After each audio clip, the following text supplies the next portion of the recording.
Hello and welcome to Roll for Review, where we are going to look at the very best in tabletop RPG crowdfunding for the first half of May. We always record on Tuesday night, so May is going to be like a little bit of a weird one because like we finally fall into like this pit of like having like a weird delay gap in the middle of the month. So we're like, I don't feel like we've quite gotten to halfway through, and then our next episode will be June 1st. It's weird, but yeah, all of that, it's fine. We'll figure it out. We'll get a lot of projects in. But this week we are looking at projects that launched in the first half of May. I'm Joe, creator of the Wanderer's Guide. I manufacture and produce tabletop projects for a living. Hello, humanoids. I am Hannah, also known as Halfling Hannah, and I'm a forever DM and a DM resource creator over on YouTube, Patreon, and my website, halflinghobbies.com.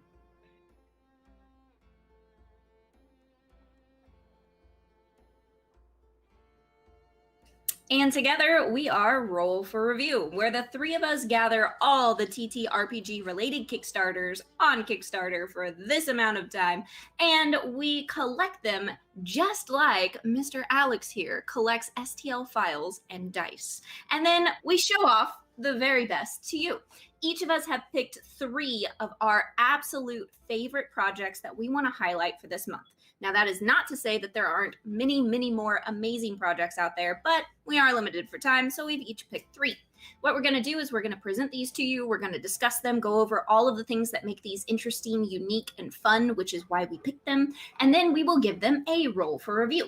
This is a very arbitrary number that comes from our gut, just like, a dice roll does from your very favorite dice. And it's a number between 1 and 20. We give it an initial roll, and then we can add modifiers to it, positive or negative, based on many things about the Kickstarter. Things that we find especially good or things that could definitely be worked on. And that gives it an overall roll for review. Also, you want to stay tuned at the very end of this episode because we are going to announce our next little mini-series. We'll call it a mini-series this time instead of a one-shot. We just played Orbital, which is one of the Kickstarters that we backed, and it was so much fun. We had a guest star come on, and we just had a really great time. If you missed that, you can head over to our YouTube channel right here. You can find that where we played Orbital. So much fun. It was a blast. Yeah.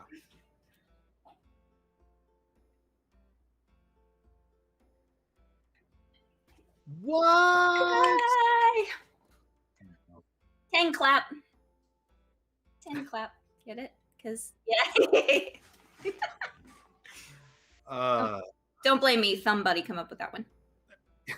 Yeah, he came up with that one. Yeah. So I guess I'm up first. Yeah, yeah. So this feels like a couple of episodes of like a roller coaster because 2 episodes ago, all the projects I reviewed were first-time creators. Mm-hmm. And then last episode, I reviewed some like heavy hitters, like $1 million campaigns. I was talking mm-hmm. about like really professional, like big studio projects, right? Mm-hmm. Now I think I'm swinging back the other way, and the 3 projects that I picked this year, the 3 episodes I picked for this episode, the 3 projects are very small creators, and so I'm very excited to talk about them and shine a light on them and talk about what I think is really cool about them. Okay, So the first project is Nowhereville, a horror RPG set in a small town that won't let you leave.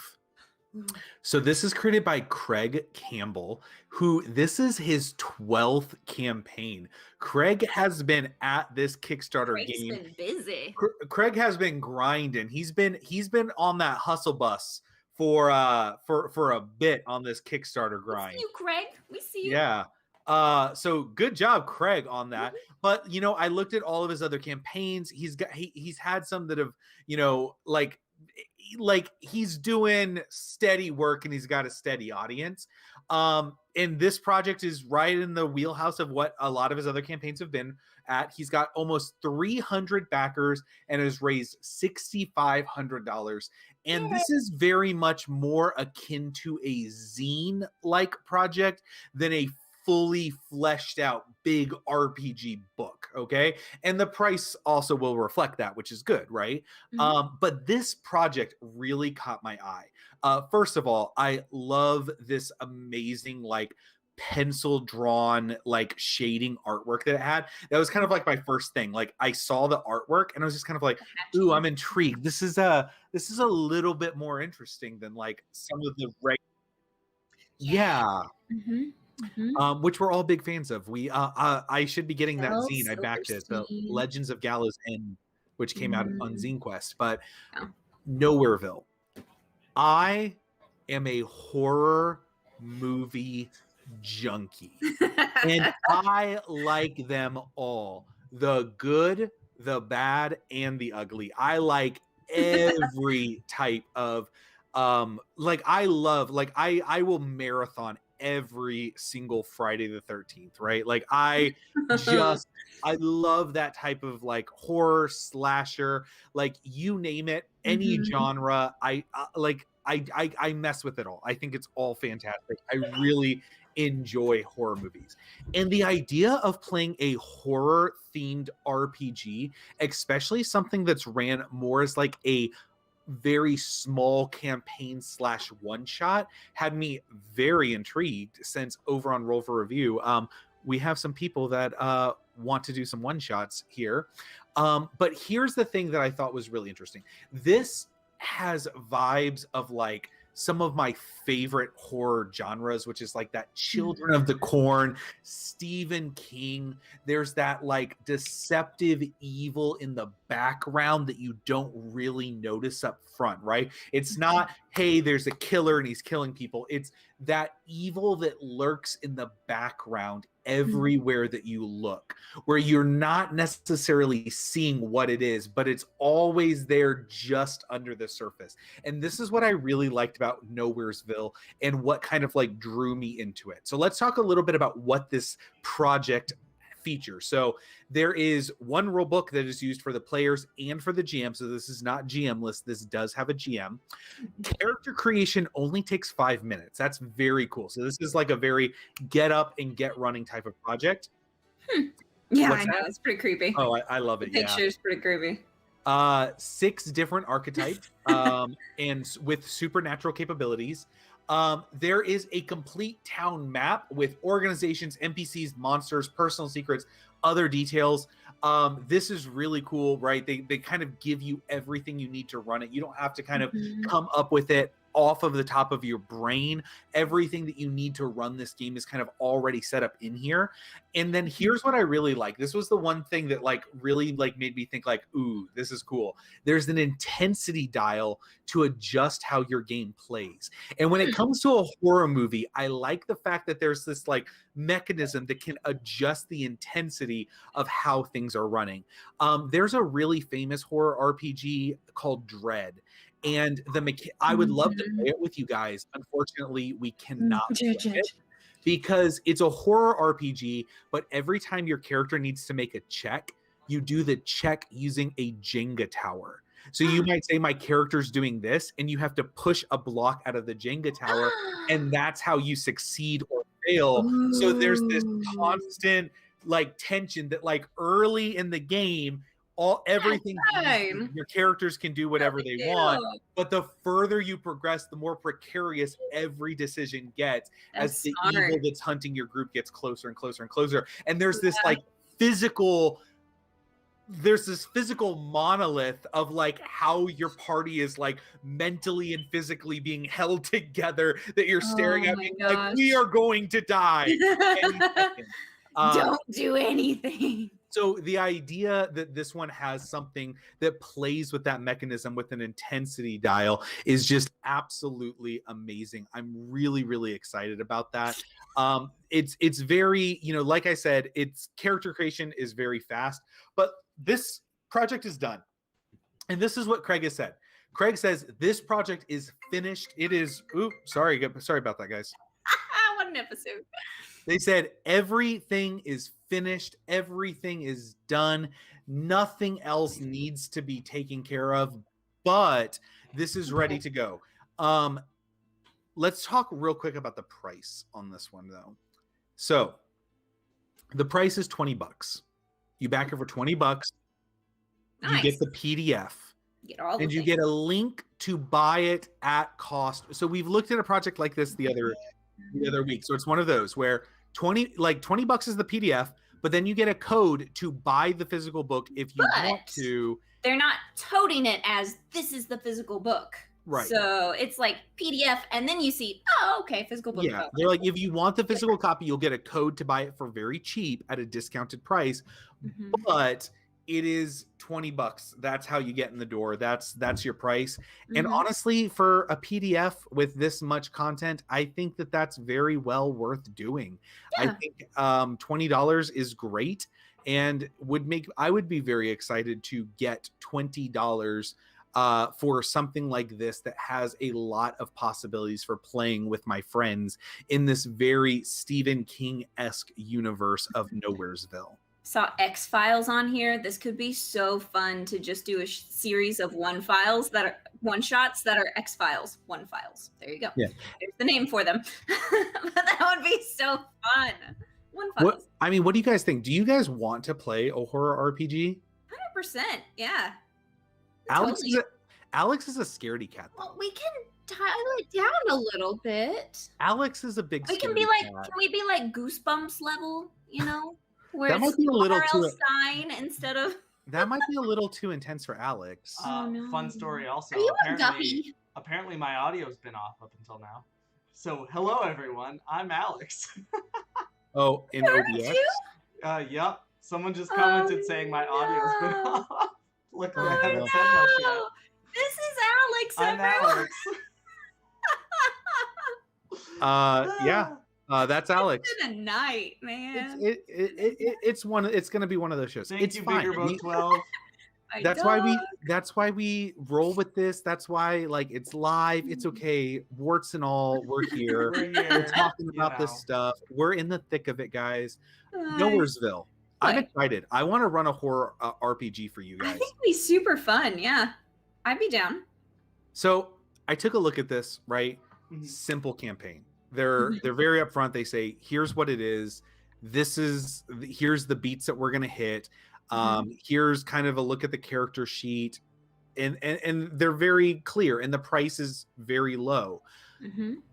I wish they had put a little bit more into the actual page about the setting and how this game is supposed to be run.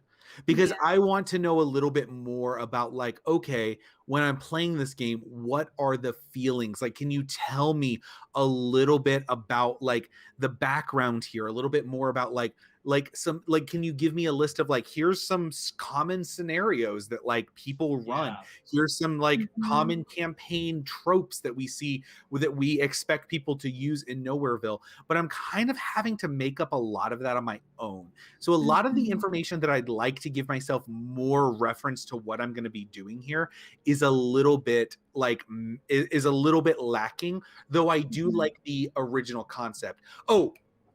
I know what the art reminds me of. Scary stories to tell in the dark. Yeah. That's what the artwork reminds me of. If everybody remembers everybody remembers the really creepy book that you could check out from the library at your public school. There was Scary Stories to Tell in the Dark, and it had a head coming out of the ground. And all of the pictures in there were nightmare inducing. Yep, that's amazing. So that's what the artwork reminds me of, which is great. Huge boon. So for that, I'm going to give it a +1. This is going to roll a 15 for me. 15. Nice. Solid. It's nice high roll. I was going to go a little bit lower, but I like the artwork a lot. So this is, if you're looking for a horror RPG, I know Dread's a little hard to find. It also has a thing where you have to be playing in person. The Jenga thing doesn't really work digitally. Digital Jenga would be so much fun, though. It goes if your mouse moves. Yeah. Yeah. Digital Ah. Jenga? Digital, And then it's like I'm sure it's then it's based on like I'm just sure it's a probability, thing. which one is super interesting. It's I don't- probably a thing. Virtual I don't Doom reality should make it a Jenga. thing. I don't Virtual think reality dexterity Jenga. games work in virtual space. I think it does. I think Okay, You that's never fine. know. Well, You never know. yeah. You never know. Join us for our next one shot where we just play Digital Jenga. Digital Jenga. 15. Craig, I really like this project. Well done, Craig. I'm really interested in picking up the PDF and possibly running it on this show as one of our one shots. I would really like to run a horror campaign. So really excited about this. Book looks super great. I want some more horror RPGs in my collection, especially ones that are more like asking a little bit less of the group as far as how long it takes to create characters, how long it takes to get up and running, how long you have to run a campaign for. This is much more in the wheelhouse of what I want out of a horror campaign, because horror is supposed to be quick and thrilling and dangerous. It feels like a one shot. I don't want to run a year-long horror campaign, right? Like that doesn't sound too much. Yeah, Too much. There's a reason that horror is 90-minute movies, right? They're you get in, you get out. Yep. But that's it. Nowhereville. That's the first project. Hannah. Nice. I too have picked a lot of much smaller campaigns. All three of mine are also much smaller, and we're going from Craig over to Ethan. Ethan has only created 2 campaigns so far. He's a mathematician and game designer, which is just fun to be a mathematician. And always, it's like as close to magic as you can get, in my opinion, because I'm so bad at math. But this little project has met its goal. It's at nearly $5,000 with 120 backers, and it's called Garden of Giants. Sorry, my dog. Garden of Giants, which I absolutely love the artwork on this. This is the first thing that really grabbed my attention. It feels like those old Peter Rabbit books. Yeah, it does. And it looks so incredibly fun. And what it is that there is this magical garden, right? And whoever created it originally is gone. And what is left is this magical garden. And the things that were in it kind of gained sentience, and they created their own culture, and like the animals and the insects and everything, they became basically like people. And now they inhabit this garden. And so that is the whole setting of this game. It's its own game. It's not like 5e compatible or anything like that. It's its own game where you play as mice. The mice are the protagonists in this. And in the cottage, there's this cursed cottage. It's exciting. Yeah. Are you excited about this? To go to our garden? Go to our garden. Okay. So there's this. So there's this cottage that has something secret hidden inside, and there's people that are like little. I don't even know. There's a whole bunch of different ways for the crown to be used, but what it's called is the crown. And the crown is like the center for all of this power and stuff. And they are wielding it for evil purposes. And so as mice, you are naturally good and wonderful because you're adorable. And you want to go and you want to take back the crown for the good of the garden. And so what this game has done is they have a bunch of different plot cards and different things that can happen in the garden. And so you are always the mice and you're trying to get the crown, except that the plot can change and where you go and what you have to do changes so that you can replay it over and over again. But there is a very clear kind of plot line to this, which makes it a shorter gameplay than a lot of, like year-long campaigns over stuff. There's not a whole lot on the Kickstarter page, which I really wish that there was more of this adorable art because I absolutely love it. But you can see a little bit of how it's going to look in the end. Where's he at? Ethan is the illustrator, and you can kind of see his process in the art.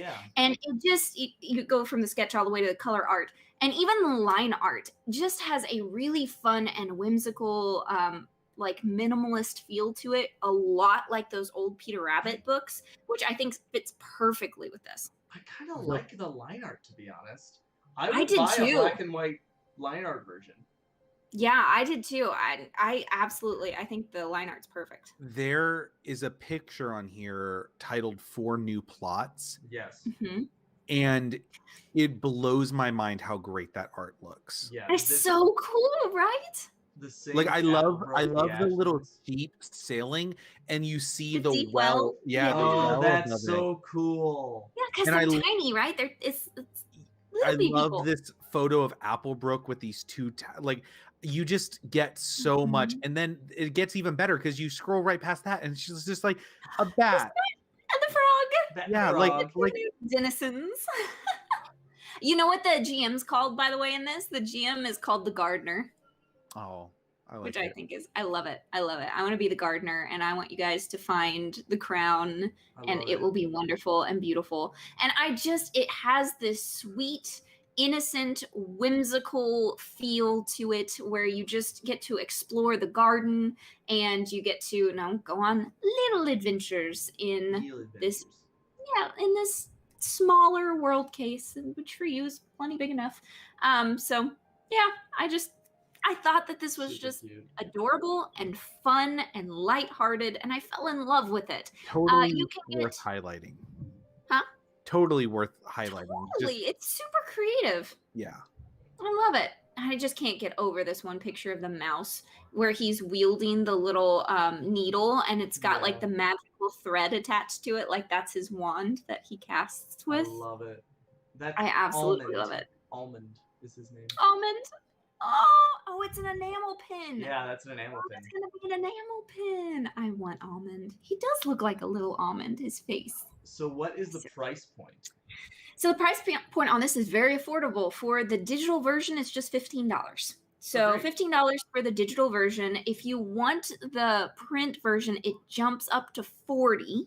And not entirely sure how many pages this is going to be. What's it look like? It looks at 128. The table of contents makes it look like it's going to be 120. Yeah, about 128. So 128 pages, $40. Yeah. Which is not bad, but it is quite a bit of a jump. And if there aren't a lot of maps or things like that, then I don't know how enticing the print version is, other than to just have a physical copy, which some of us very much do like. Yeah. But I think digital is more than fair at $15 for this really fun little thing. You can also see the table. I like that they put the table of contents in here because you can see all of the different stuff. So you got like bees and cats and gophers and hamsters and all of these different people that are in the garden that they can interact with. You got your garden plots, which is a funny pun. And then you got your crown. You've got all sorts of stuff in here. So before you score this, I feel like there's an opportunity for a quick conversation here where, so we review these and generally we'll tell you what the PDF costs and what the printed version costs. And then if there's like a big campaign with like a deluxe mega crazy bundle because I have money, $3,000. yeah, like later in the episode. Yeah. So we look at these, but most of these it's like PDF or print, right? Yeah. And I feel like that's a question that needs to be asked, right? Because some people are PDF people and some people are print people, but some people it really depends on the project. I think for a lot of people it depends on the project. And what's the decision on for you guys? What's the decision on what makes it worth it to go from the PDF to the print? Because I kind of have an answer for that myself. So Alex, do you want to go first? Go ahead. I have to formulate a thought. So I haven't. I've thought about it, and this is, in my opinion, what I think. What would make me want the print version over the PDF version is how much I would need the book for referencing things, and for having to need as like a guide. So if like I reviewed a project called Grim Hollow last week. And that was a campaign setting that was very deep, and you would run like a multi-year campaign in this setting of this like ancient dark whatever.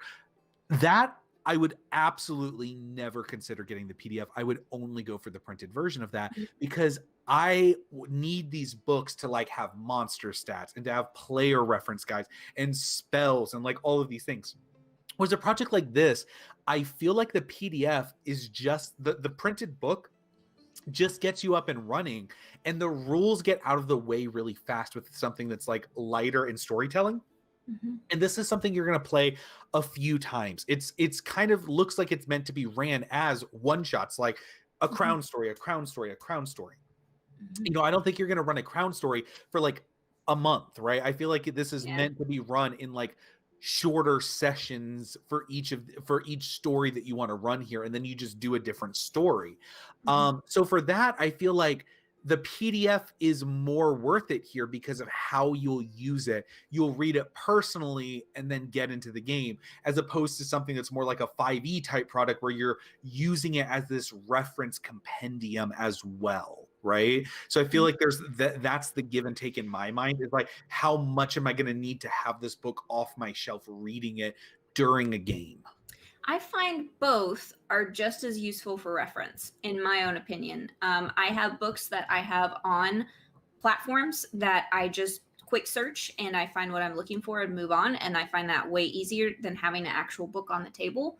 For me, the difference is the amount of art and the quality of the art. If there is incredible art and a lot of it in a book, I want the physical copy because I want to sit there and look at it with my cup of coffee. I don't want to do the digital. I want the feel of like the book. You know what I mean?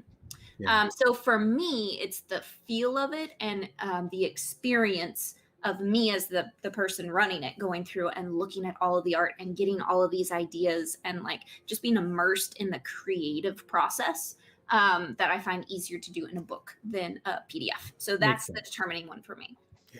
Yeah, it's tough.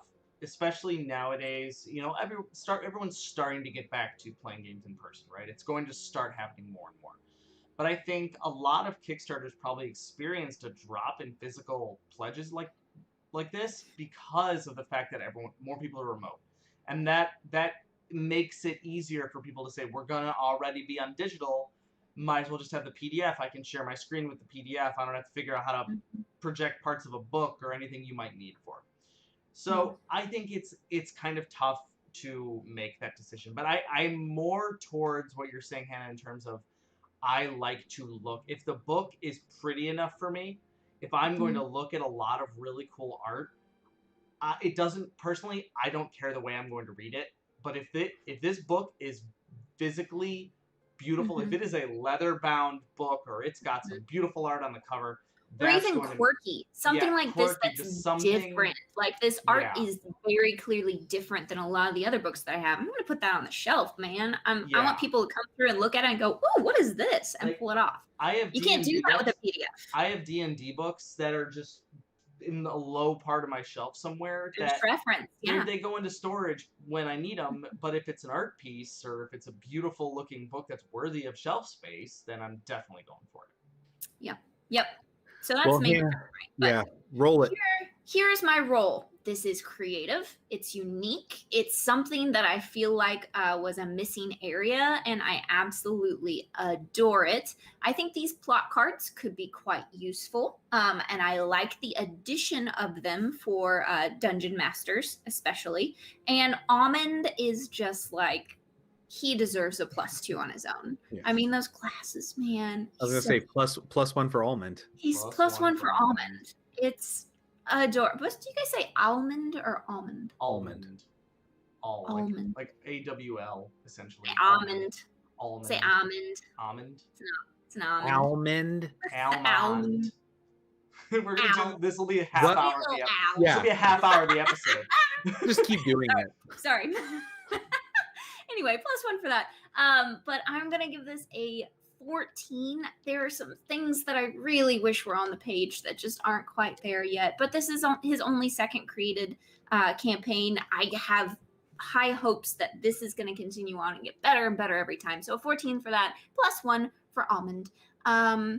This is his second project, but his first project was trying to launch this one, canceling, and then coming back to be successful with this campaign. So he tried. One project. Yeah. So good. Well, I'm glad this one was successful. it's been funded, which is awesome, and I would love to see it go even further, because really it's a great idea. And thank you for not giving up on it there, Ethan, because I super appreciate it, and I'm probably going to back this one so that we can use it as a one-shot, because I think it would be super fun. Have little mice. It'd be great. So while you guys are doing a little bit smaller projects, I am doing the opposite this week, and I got the big boys, I guess. What I'm going to be talking about first is Ironsworn Starforged, the sci-fi evolution of the award-winning tabletop role-playing game Ironsworn. This supports solo, co-op, and guided play. So there's 3 different ways you can actually play this. It's super cool. You are a spaceborne adventurer sworn to undertake perilous quests. You will explore uncharted sectors, unravel the secrets of a mysterious galaxy, and build bonds with those you meet in your travels. Most importantly, you will swear iron vows and see them fulfilled, no matter the cost. It is standalone, so there was it's a follow-up to the Ironsworn tabletop role-playing game, which I have not experienced or played before, so I'm definitely interested in taking a look at the previous one, because this one definitely caught my eye. You don't need the original one to play this. Again, apparently what's really big about these games is their solo play. A lot of these comments are saying this is really, really unique in terms of that. It is really, really innovative, and it's really, really interesting. So it comes with, obviously, the book. This is a 300-page rulebook. 300-page book. Slash storybook, right? Yeah, slash storybook, yeah. Right. It's a 6x9 book in A5. There's a digital edition, which you can get at all pledge levels. You can get a hardcover and also a soft cover, but there's just so much here. So they kind of have it divided up in specific, easy to learn chapters: basics, launching a campaign, gameplay in depth, and then you have bows and encounters, and then there's these oracle tables, which is kind of, it's really hard to explain. It's essentially it's kind of like the inspiration for, it's like how you play the game in a way. They're very, very hard to explain. I didn't even really understand exactly what it was. So this is really cool. So last week, Alex, I talked about that game Stormweavers, which is a solo RPG with the maps, and you set up little battle encounters. And my one criticism of that was, I wish there was a way that multiple people could take on a different character and play through the same story as a group. And this has basically done that. Yeah. And that sounds really, really cool. Yeah. Okay, so the oracles, essentially they are a random generator for narrative prompts, spaceborne location situations. This is essentially how they are really able to get people to play solo. It's almost got this procedurally generated approach, which is really, really cool. They actually already have a preview edition, which is already 230 pages, and which is everyone gets access to when they back.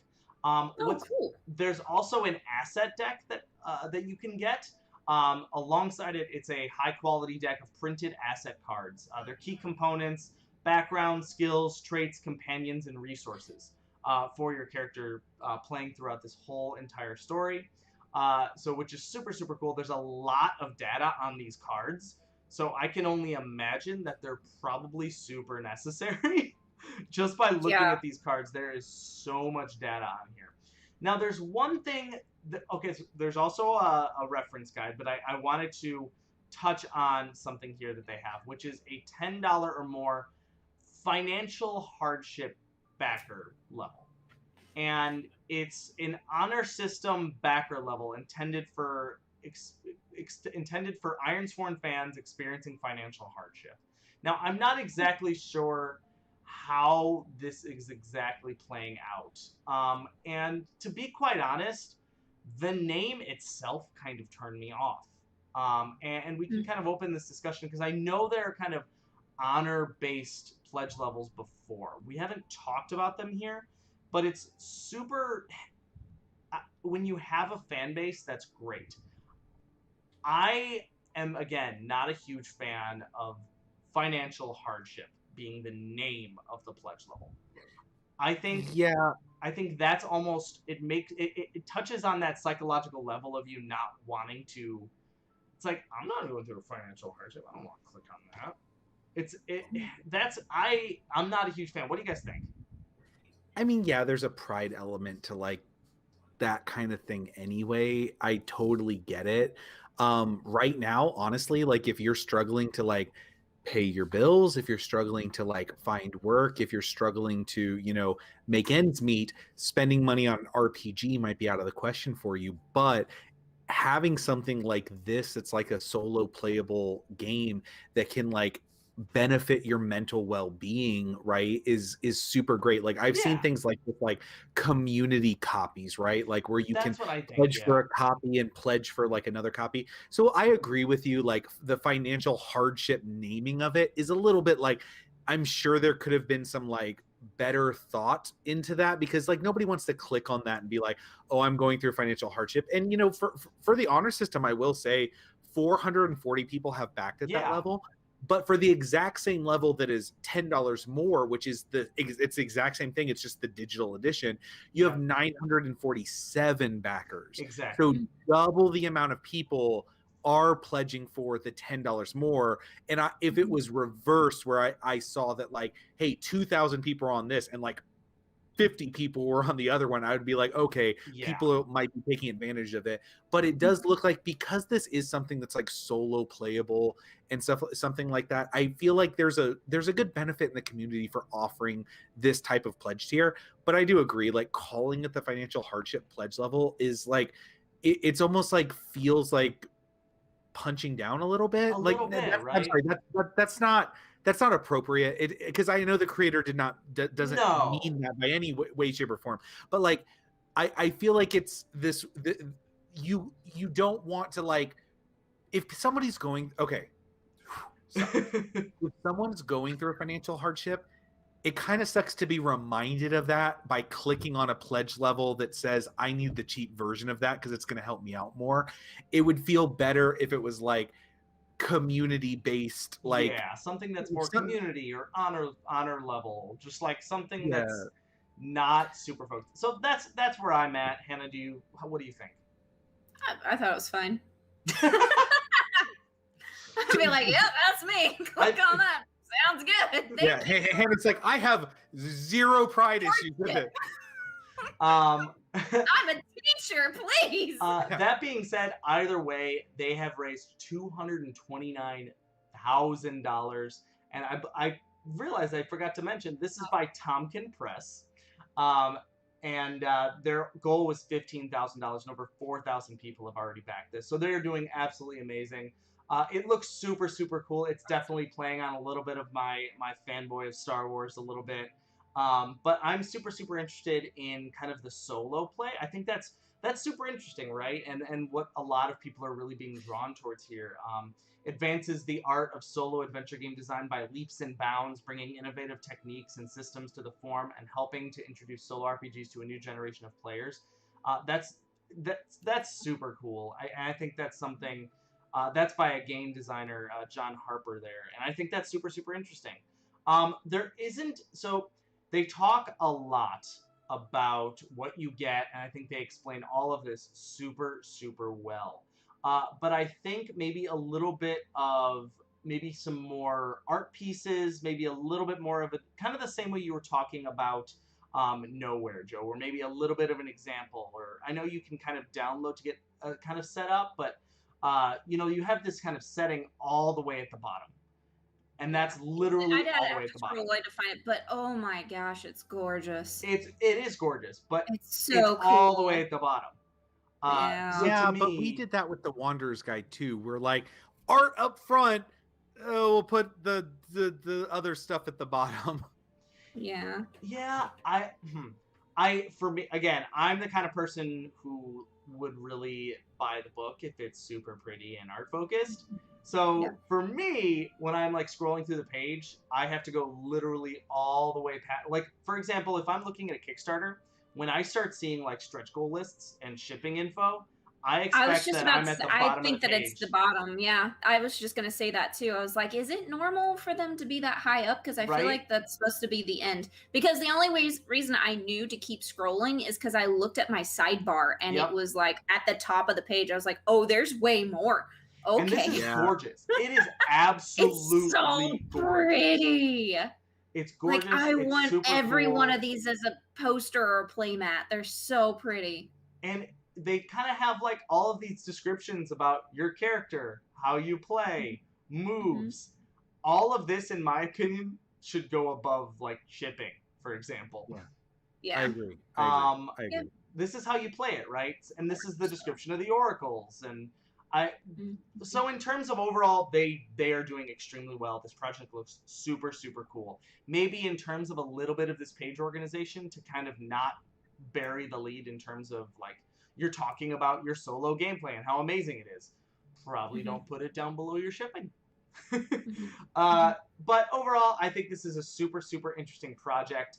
And it's only actually $40 for the hardcover book. You're going to get the print and play version of the cards, though. So you could go up to, I believe, Warforged 68. 68. But printed deck, yeah, $68 for the printed deck. And you also get a big reference book too for that. The reference guide as well. So yeah, I think this is a really, really cool project, and I think it's really, really, really interesting. So I'm going to go ahead and give this a roll here. I think this has a ton of depth, a ton of opportunity. I'm really interested in seeing how that solo gameplay works. But I think they definitely buried the lead a little bit. So where I might usually put a +1 for how much you're going to get here, I'm kind of going to pull that away a little bit, just in terms of I have to also look at how this Kickstarter was structured. So I'm going to give this a solid roll of 16. Very good.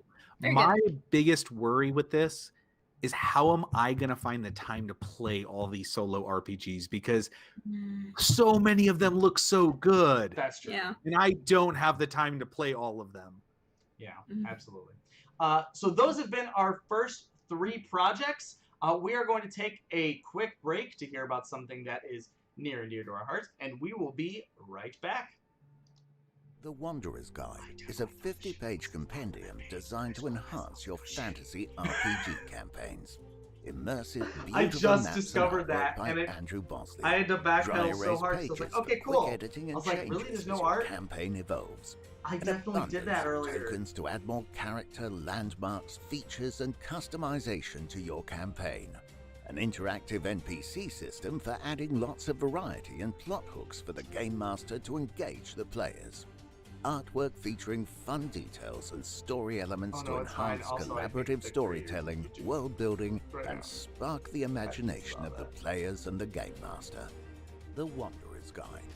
Your world, your adventure. Now I feel bad. Yeah, that's true. All right, switching to live. Omeria, right, Joe? All right, 3, 2, 1. Hey everybody, welcome back.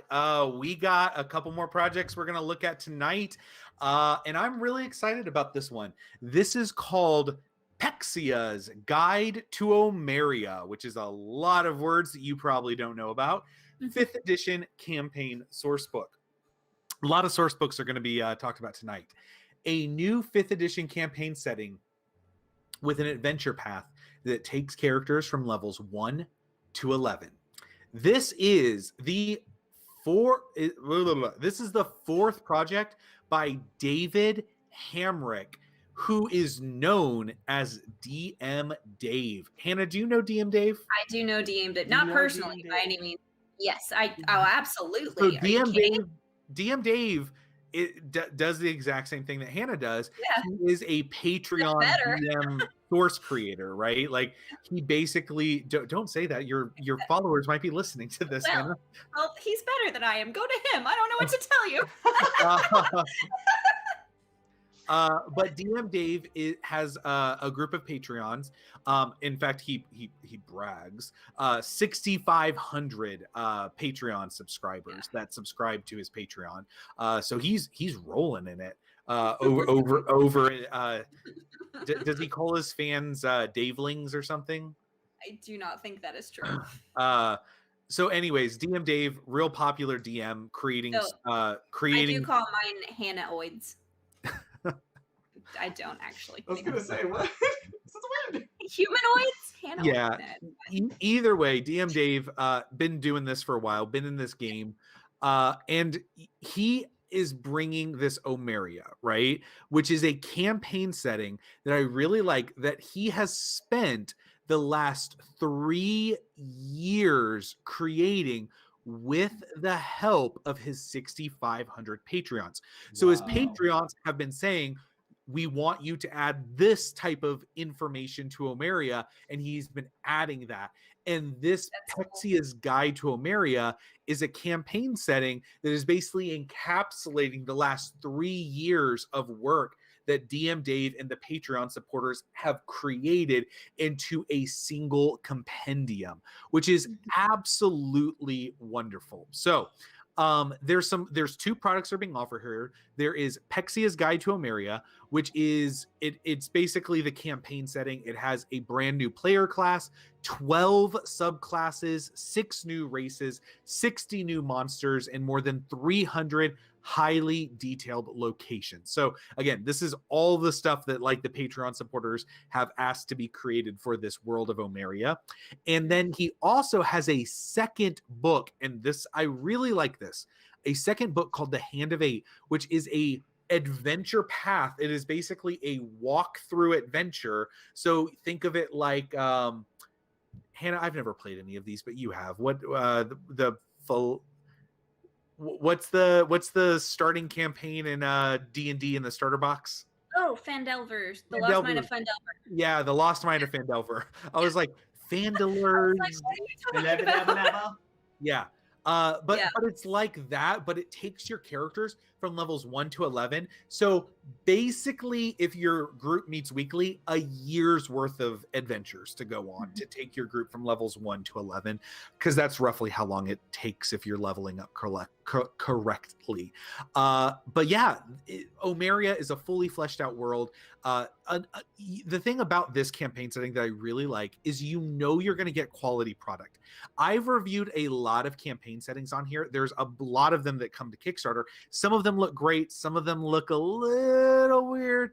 But this one, you know that you're going to get quality product, and you're going to get somebody that really knows his craft and has spent a lot of time creating these resources. This was not written last week and thrown on Kickstarter. This is a compendium that encapsulates years of work building this one campaign setting. Yeah. And that is something that I really like. There are lots of different things that you're going to get here. So Elementalist, which is your new player class, all different kinds of new subclasses. There's a new Bard class, Alex, the College of the Wanderer. So that sounds really exciting. But yeah, there's just a lot of really cool stuff. And I mean, I could go into all of these different things about like the adventure guides. All of it's really easy to find right here on the Kickstarter page. The Kickstarter page is beautiful. There's some really good work. I like the way that even on the Hand of Eight, like a lot of times people just say, hey, there's an adventure path, and they just leave it at that. And this one like actually breaks it down into chapters of like what types of adventures you're going to go on. And I really like that. The only thing that throws me off is chapter 5, The Fantastic Lie. It looks like there's a guy in a North Face coat. Like, yeah. Like, I don't know. I look at that picture and I'm like, that doesn't look like anything from a fantasy setting. Yeah. Whoa. I did notice that before on the different classes too. Each one of them looks like a different art style, and it kind of threw me off a little bit. I did notice that too. Especially the Warlock. I'm like, but I mean, not enough to where comic book style, right? Yeah, exactly. But not enough to where it bothered me, but it was noticeable. So yeah. And I get the idea of wanting to pay different artists. You can get your art a lot faster that way. At the Wanderer's Guide, we have one artist to do everything, which makes it a cohesive product. But it comes at the cost of it takes a lot of time to get that art delivered. So here's something that I'm going to put my marketing manager hat on for a quick second. When you're looking at setting up a Kickstarter page, and this is something you can either do it all in images, or you can have text with some other things in here as well. There are some things, and we did the same thing for the Wanderer's Guide. We kind of had a balance of text and a balance of images. It was mostly imagery. There are some things to consider, and these guys went full graphics rather than text. Mix of graphics or mostly text.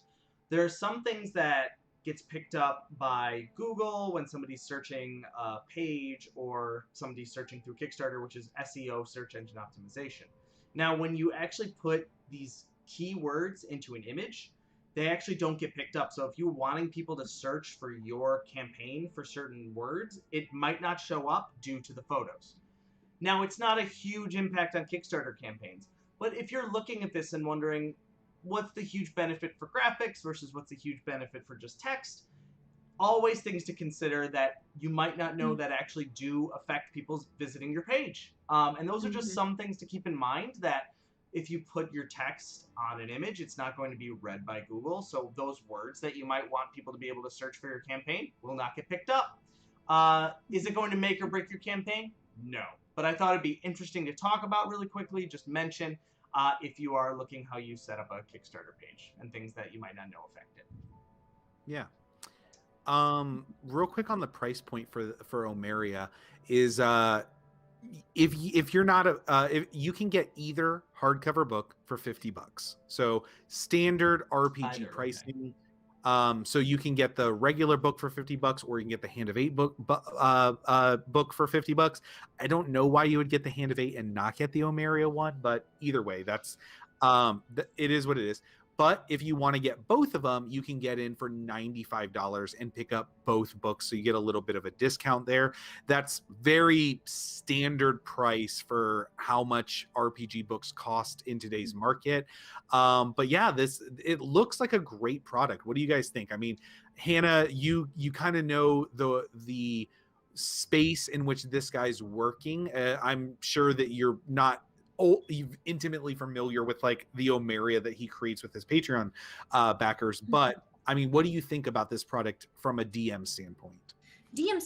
I have a good feeling that this is going to be on point with what you need as a DM in order to run this effectively. His stuff is great. His Broadsword magazine, basically a magazine that he sends out monthly, is always full of really good and useful information for DMs. He's been doing this for a while. Like he's kind of like, honestly, when I first got into it, it was DM Dave is the one that I looked up to, and I literally showed it to my husband. I was like, I want to do this someday because this is really cool. So I have the utmost faith in this, and my only question is for you two, and it is, do you say either or either? Welcome to Wolfer Review's pronunciation corner. Either. I say either. Anyway. I think I say either. Yeah. You said either too, and then Alex immediately corrected you and said, "Oh, either." Oh, did I? I didn't even notice that I did that. Oh yeah, I caught it. It was hilarious. Anyway, also that image that you're talking about with the North Face, I'm 90% sure that's from The Long Dark, but I could be completely wrong. But I'm pretty sure it is. Either way, DM Dave, your stuff looks your stuff looks great. Yeah, I would recommend this to anybody who says I want to DM, but I don't want to create the world from scratch. This is a good product for you because you kind of get this like really well fleshed out world. You get an adventure guide, so you don't even have to do all the DM prep. You can kind of like run this prefab adventure as your first time DMing, especially if you have a brand new group. I think you will get really enriched and get some really good quality content and play in a world that feels very fleshed out and very real. Everything about this is very good quality from somebody that knows what they're doing. This gets a 17. Good job, DM Dave. I really like what you're doing. Very cool stuff. Well deserved. Very well deserved. All right, I am up again, and we're bumping up just a little bit. I'm still definitely in the smaller realm here, but I am absolutely 100% just mind blown and so excited about this next one, which is called the Wayfarers of the Farwood. This is for a 5e campaign setting, and the first thing that got me was this artwork. Yeah. This oversaturated, like, just gorgeous artwork just immediately grabbed my attention, and I am in love with this. If you can't tell, I love garden and woods and anything natural setting. Apparently that's a theme for me. This is beautiful. Even that second image with like the saber-tooth mountain. The saber-tooth mountain. Saber-tooth mountain that's Also, just casually going through this valley. It's gorgeous. Wow. Everything about this is just screams creative. Like, sit down, look at a picture, and just imagine this world, right? So freaking cool. Okay, Farwood Publishing is the one who did this. This is their first creation under this name, at least, because this obviously Farwood, and this is what they made. So there you go. But this looks so good. So here's the overall idea: is that you're in the wood of Lazone. And this is a full campaign setting. You use 5e for it. They suggest that you have the monsters manual if you don't already.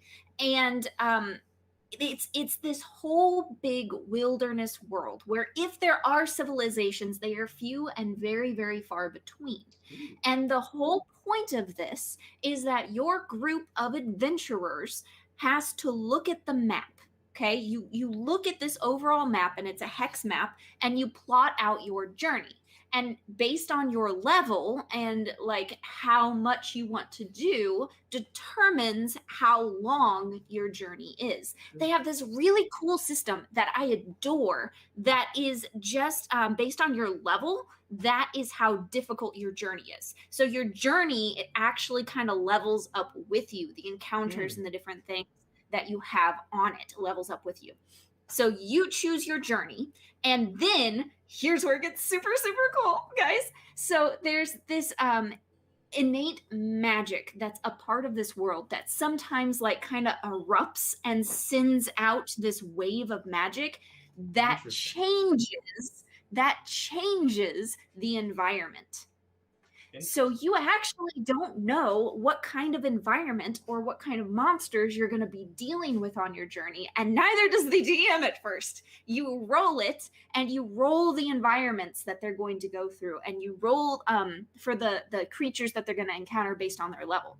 Wow. So it's this really cool discovering of the wilderness as you travel through to your different destinations. There are monsters that then you harvest. There are different classes that fit perfectly with this whole nature theme. So you actually have these song crafters or chant crafters. How does they say it? I don't remember, but it's basically you chant or you sing. Spirit chanters. Spirit chanters. I love that. Spirit chanters, right? So where you can bind the spirits of animals or the woods itself, you can bind it into these items. There's these stone chanters where you have this solid piece of stone and you chant and the item's created inside of it. And then you break the stone to find the item within, cool. Right? This very natural feel to all of this. And you bind spirits to make you more powerful, to make your weapons more powerful. You, as you're going through on your adventure, you collect things in order to level up and become more powerful and use them in your items. And it's just this super naturalistic and almost like full-on druid campaign that I am 100% for. Wow. Here's something I really love about this. Mm-hmm. This has a very robust travel mechanic baked into it that because that's the whole thing. Yeah, it sets it up like this to me, this entire section on traveling, this whole little flow chart that they kind of have, right? And then they break it down. To me, this alone is enough reason for this product to exist. In fact, if you said, I'm not even selling you a campaign setting, I'm just selling you this travel idea, as a DM, I'm like, great. Because you know what I hate doing as a DM? Hate travel. I hate travel. It's like, how quickly can you get teleportation? Do we have that yet? Can we just... I just feel like travel is just like this innate, and maybe it's like the group, like my party group just kind of like wants to get to the next plot point. They're like, they're like very hungry for the next plot point. So like anytime I give them the opportunity to just be like, interact with your environment, they're just like, I do my best, okay, Joe. But like, but I don't mind that. But basically, a lot of our traveling is like me coming up with maybe an encounter or two, and then fast forwarding. Yeah. So so let's just go ahead. I was gonna say, I think you're right in terms of like you could probably sell this as its own thing. In terms of like, I think people would be just as interested. They maybe have even buried the lead a little bit with this graphic, maybe even moving it up a little bit. But I think that's super cool. It's almost like every time you step out the door of a town or somewhere where you're traveling to, you're almost like going through a portal that you never know what's on the other side. And exactly. That's in between. If you don't want to run this as like a full world or a full setting, you could totally take this and make it into like an ancient forest that is already a part of your world. And like if your players get to this forest and it changes every day, or they encounter these different people who introduce them to the art of spirit chanting, right? And so like you can introduce these things into your world through part of that. But the travel thing's really cool. It repeats every day, so you roll the type of terrain because it changes all of the time. Then you roll for survival, and survival is the players figuring out if they get lost or not, or die, which is fun. Then you have your encounter types. You have battles, crossroads, obstacles, woe, and special if they're lucky or not.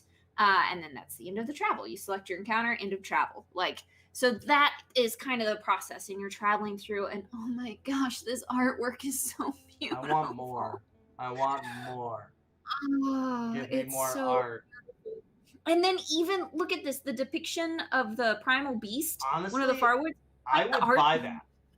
I would buy that as a print.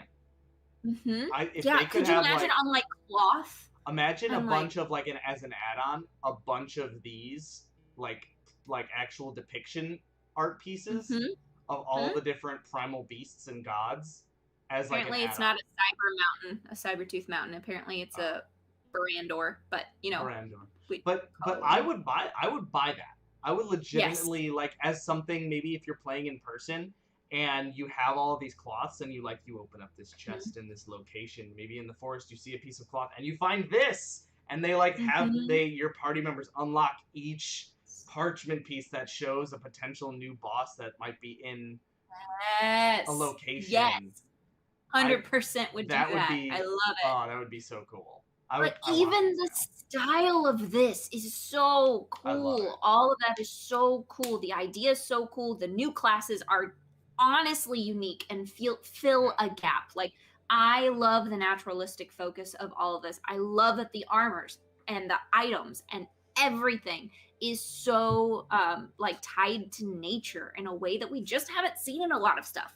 The sci-fi is really starting to surge, like that grunge technology, steampunk thing starting to surge, but we were missing this. I was missing this a lot more than fantasy. I'm starting to like this a lot more than sci-fi, to be quite honest. I'm starting to lean more towards this kind of thing. Yeah. I'm very curious though how much this costs. Excellent segue, Joe, to get me off of my constant just harping on how wonderful this is. Okay, so Player's Guide is 33% off, and it is just $13. And then PDF or a book? I think it's PDF. PDF. Player's Guide PDF. This is PDF, which I want the physical on this, so don't get me wrong. Yes. I'll get there. Campaign and setting 25% off discount, and it's a PDF, and it's only $18. Question: Can you call it a discount if this is the first time the price has ever been out? I don't Maybe it's like a % off of what the It's- intended MSRP is. That's fair. There you go. Okay, so let's see. Where is the big one? Is down here. Yes, you get the beautiful hardcover book, a fine addition to any bookshelf, such as mine, for $61. So it's a little more than the normal ones, but I think it's worth it. What do you Your guys name think? gets in the book. At Your name 61? gets put in the credits. Yep. Ooh, done. See? How many pages is this again? It's got to be a lot. It's a lot. I remember seeing A that. lot. I can't remember, but I remember it being a lot. 2 something? 3? I want this to be so full of art so badly. Yeah. Oh, I think that's definitely. So here's the thing. It's saying it's a 15% discount. So it's going to cost more than $61 MSRP, which is quite a bit. So definitely something to consider there if you really want the hardcover. I'm definitely leaning towards more. I would get the hardcover. I think I would want to see. This is one of those situations where it's like the art, I feel like, warrants my investment of more money than what I would normally give. Is there? There it is. There's the cover. The big one. Yeah. Farwood includes the characters 1 through 10. Yep, they don't say the page number. Where's the page number? Either way, I think this is super cool. I like the almost Lord of the Ringsy fabric hardcover, like old style book that they've got here. Yes. I think The that main natural description of the feel. project says the page count. It says 280 Oh. pages. there it is. I I knew it was was close to looking- 300. I wasn't even looking at the. It's like the very first It's thing. the very first thing. I honestly course forget it to is. look at it. I went straight by and went through, look at the pretty art. Man, you know what? I would have.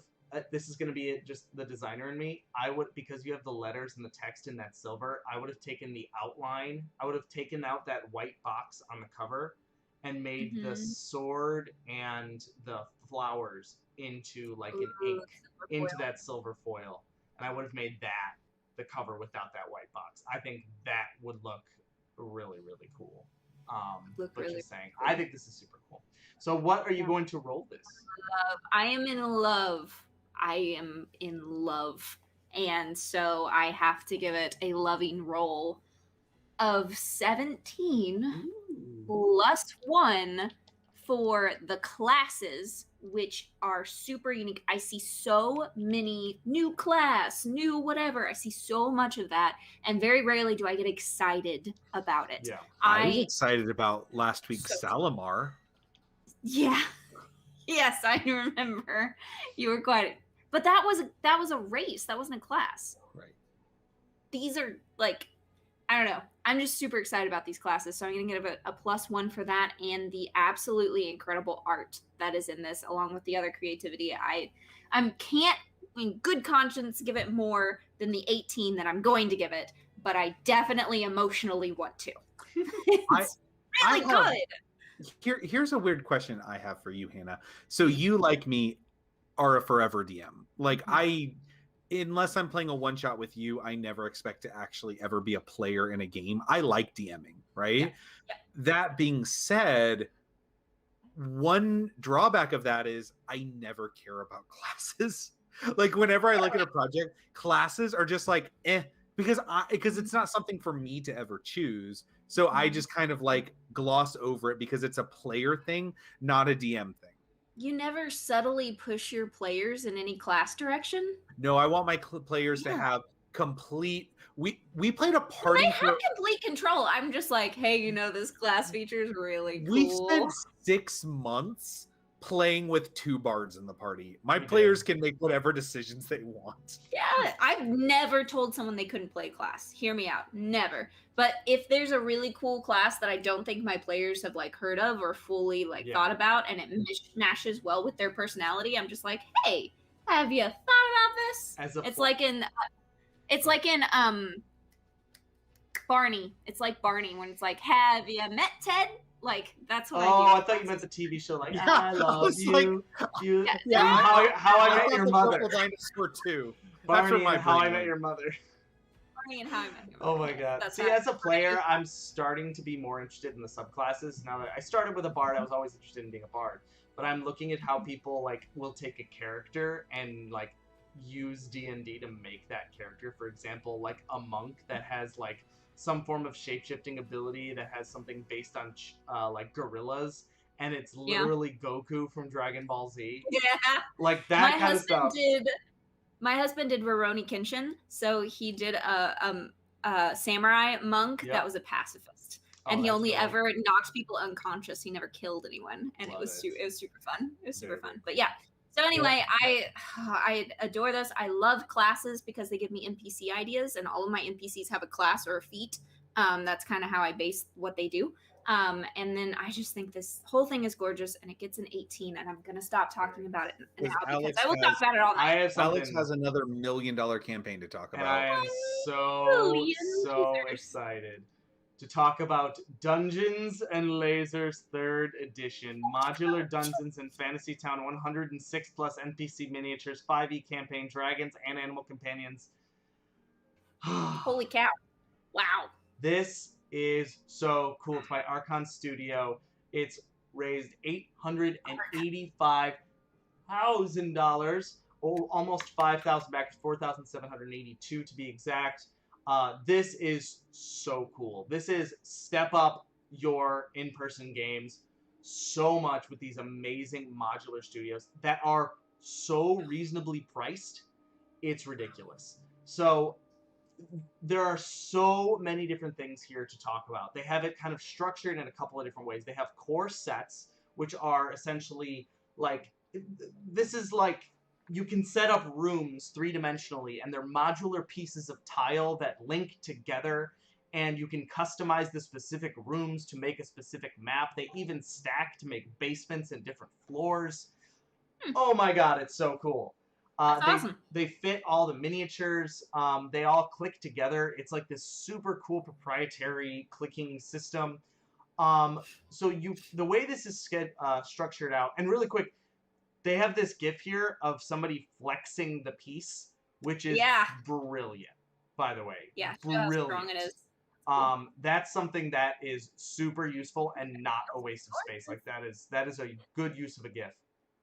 But what they have here is you can choose between, they have core sets and they have different rooms. So they have like a fantasy core set and a sewers core set. And from there, you can actually unlock different rooms to add on to your pledge level. So you can get this royal castle room, a wooden cottage, a Tudor mansion room, a stone tower, city streets, roof sets. The fantasy core set is what I'm really liking.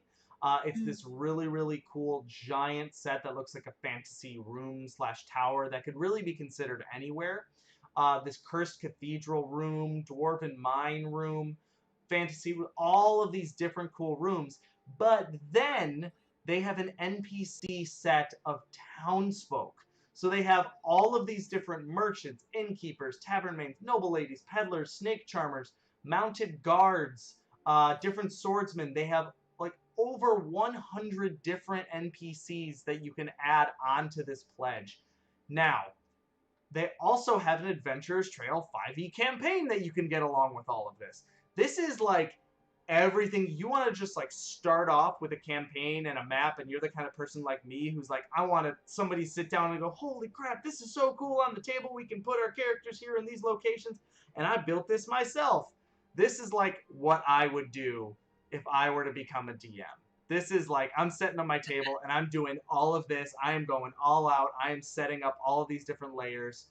And it's extra, and I love it. They also have different dragon miniatures that are insane. They're like 6.5-inch tall dragons that are beautiful.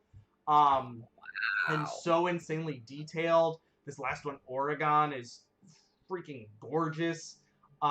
This is insane. Now, this is what's crazy.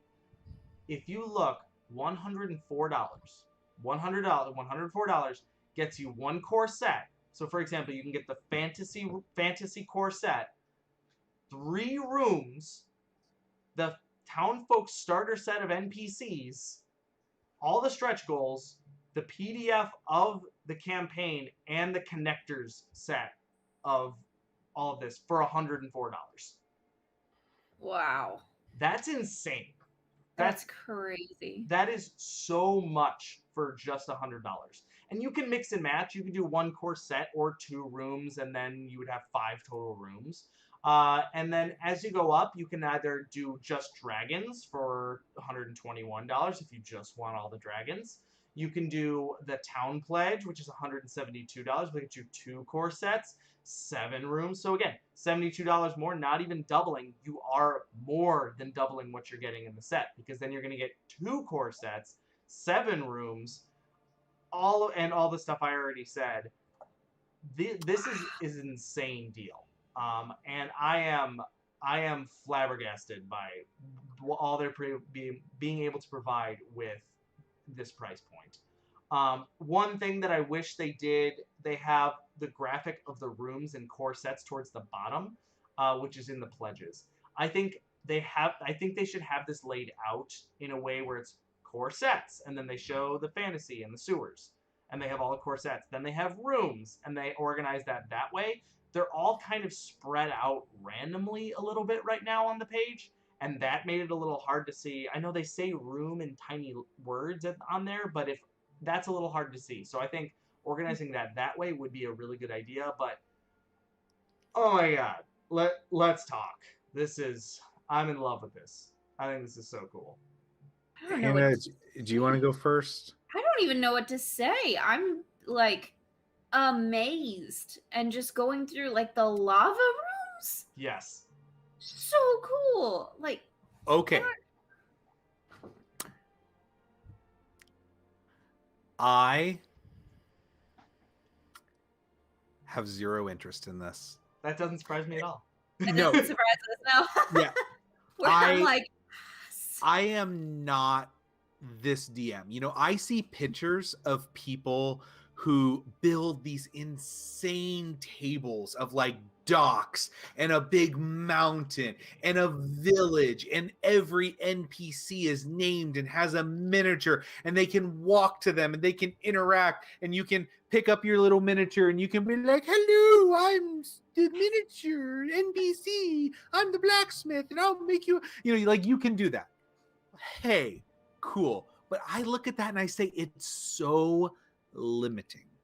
I feel like the work and the effort that goes into building things like that is so limiting, because when you don't do that, you only have the infinite like size of your mind to build whatever you want and fill it.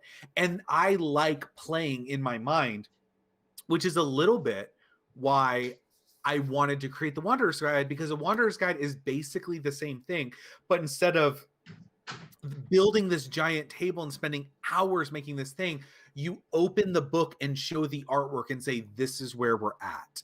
And you build from there. So I am not the target demographic, but I know that like there are people out there that love playing in this type of an environment. heck But yes. it's not me. And it goes back to the classic argument, which is theater for the mind versus physical. Which one is better? And it totally depends on you as a DM and your party, because here's the thing.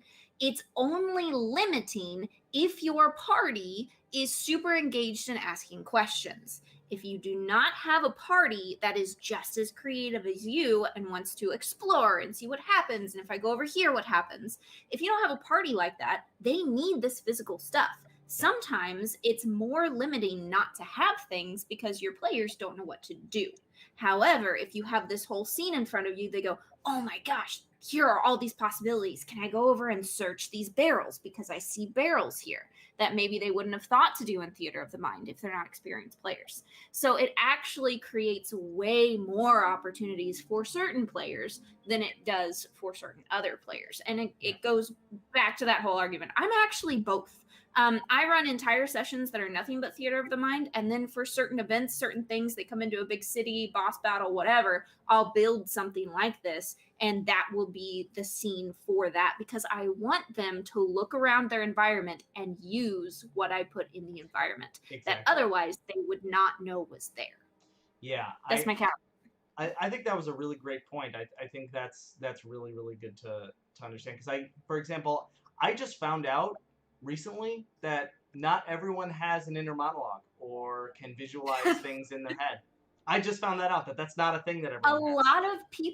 A lot of people, especially in D&D, they don't have an inner monologue as their character to know how their character would feel about things or react to things. Like, they have no idea. So yeah, it's like, hard. What I would do with this, and I've talked about this before, but I would set this up and I would design the layout on my computer, and I would do animations for, like, if somebody grabbed a barrel and blew something up, I would have a projector pointing down, and this would interact with their character. Like, I would go all out. This is like everything I'm personally looking for if I were ever to be a DM, and this is actually making me consider buying it just so I can. And Joe, It's I think very affordable. I think the way that you run and DM games, it is perfect for your style, which is, more for the mind. And I think it's great and it's perfect and it's working out for us so well. And everyone has their own different style. And Yeah. I think it's awesome. And I think that's one thing that makes it so great. And I have nothing against this campaign. No. I am just not the target audience. So I just had to put my own 2 cents in that. Like, even as a player, I would feel limited by this because I like the idea of saying, does this exist? And I don't like the idea of or I want to go to a place that does this. And I don't want the DM to be like, well, I don't have a model for that. So no. That's fair. I think I don't know if a DM would say no. No, I don't think you need to have a model for something. Just say, oh, I guess I don't have the model for that. We're gonna imagine. Okay, something like that. Also, I want every one of these dragons because every one of them is unique and amazing, and I want to play in a whole campaign around these 8 dragons. Right? In 8 different areas. The 8 dragons, and each one is like a boss, or maybe they all all represent something, or maybe they're all spirits of something, or maybe they're like a league of evil dragons that have banded together, and it's like the Justice League of Dragons. Oh my god! Have you seen Scott Pilgrim versus the World? Yes. Where you had this could be like. Oh my god! Is this like the Angelina Jolie's dragon from Beowulf, and these are her like 7 evil exes? So I've actually. Wow. There's something happening here. I've actually thought about the campaign I want to run if I ever do finish the campaign I'm currently running. But a campaign I'd really love to run is kind of like a post-apocalyptic where like all of the humans and elves and dwarves live in these like secretive underground society, and they very seldomly ever venture out because the outside world is just a never-ending war between giants and dragons.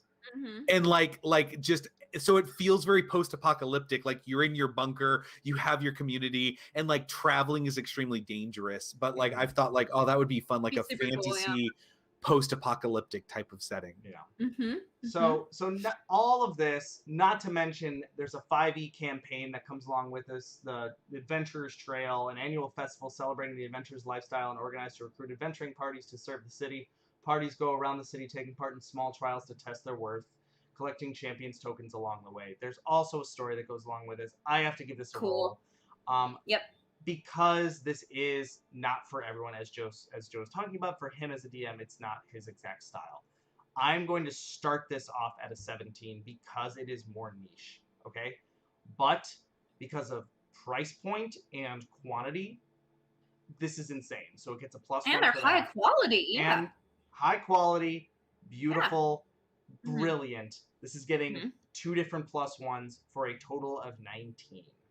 Yeah, totally agree with that. We needed something like this in the industry that was a budget option for this because everything else is so expensive. You get one room for $99. I will be backing this.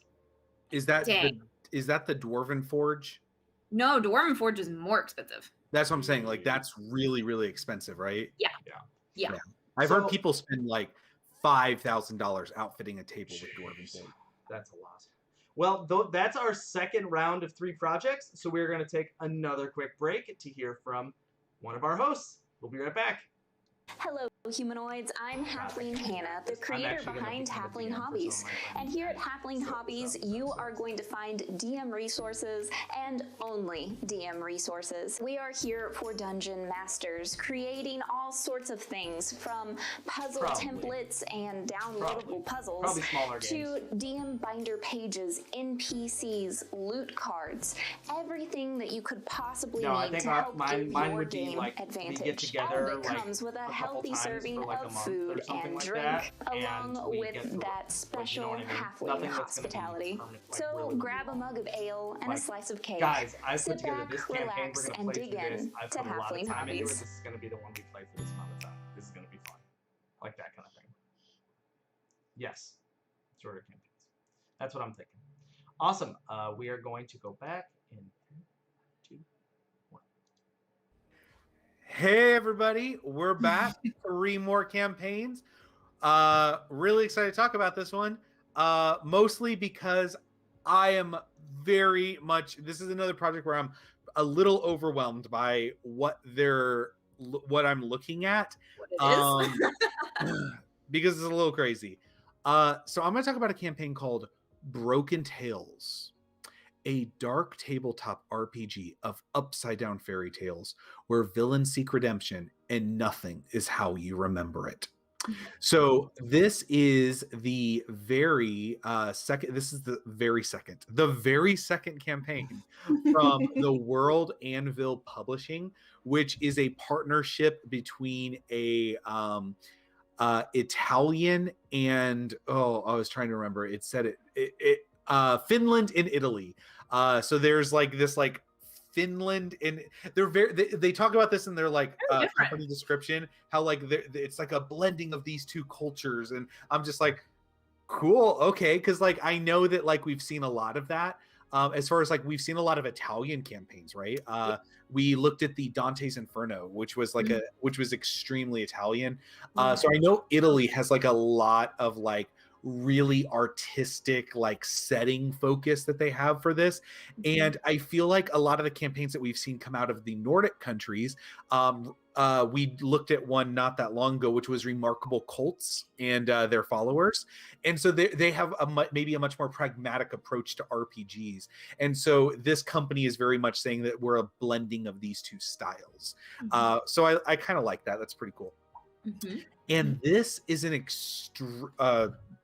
extremely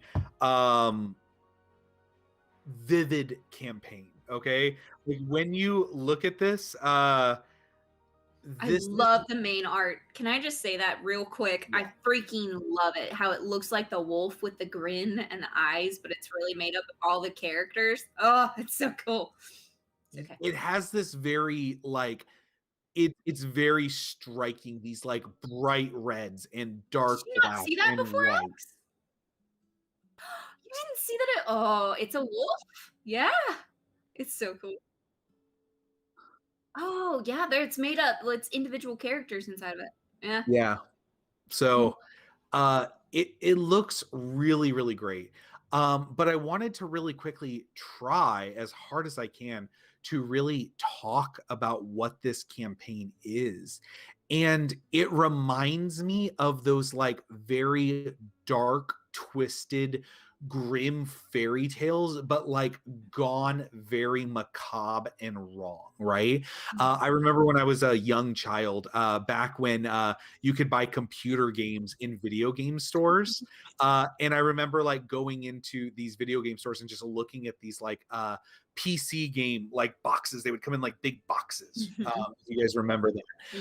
And I remember there was always one that I saw in every store about like where Alice in Wonderland would come back and she had a big knife and all the characters. Yes, it's so good. Okay, so I never played it, but I would always like look at that box and be like, oh man, this looks really cool. This reminds me of like that same twisted, dark fairy tale setting, but like taken to a very, very macabre type of place.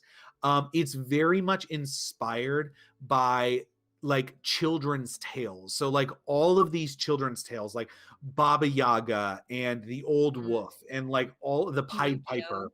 it takes all of these like stories and basically creates a world in which all of these fairy tales are weird. So we've all seen that before, where like there is all of these like stories are intertwined into one world, but in this one it's very dark and grim, and all of the you play as the villains that are like seeking their redemption.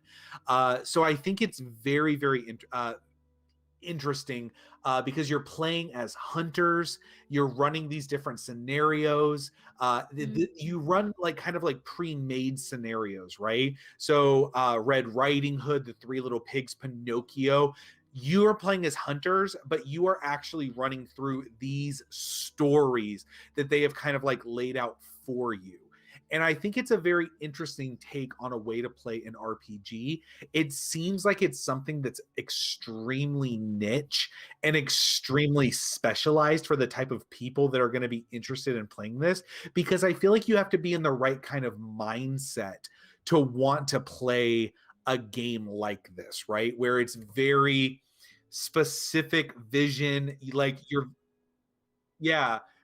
very pigeonholed, right? Like you're not, your creative lens is not so much focused on what can you do, but the exploration of what you're allowed to do.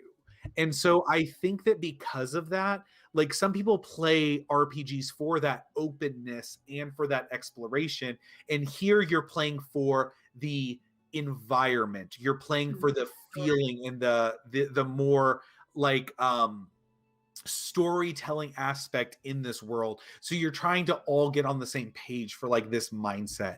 I think it's going to be something that might be a hard sell if you have a group that's used to playing like D&D, right? Like I think you're going to have a tough time being like, let's play Broken Tales this week, guys.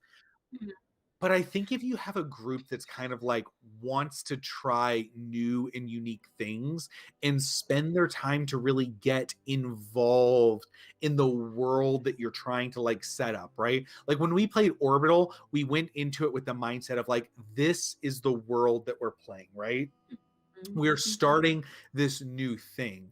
And that's what you really have to do here. So I don't really have much more to go on, because this is a very there's a lot here. The artwork is incredible. Alex, I'm looking at the picture right now of like the crazy weird dragon that's like killing all of the people with swords. And I'm just like I just look at how striking this imagery is, and it's just so beautiful and so evocative of what you're going to get in this project.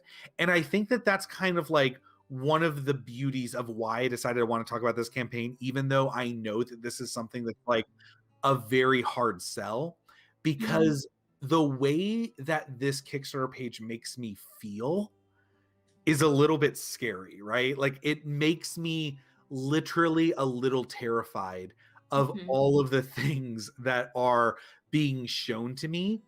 But I'm actually really excited. I'm going to watch a few of these playthroughs this week, and I'm going to decide if this is something that I'm interested in us doing a one-shot with, because I think it's going to be really cool to maybe play in some of these very specialized worlds that have been created for some of these Kickstarter campaigns. So this is a separate setting, right? This is its own setting.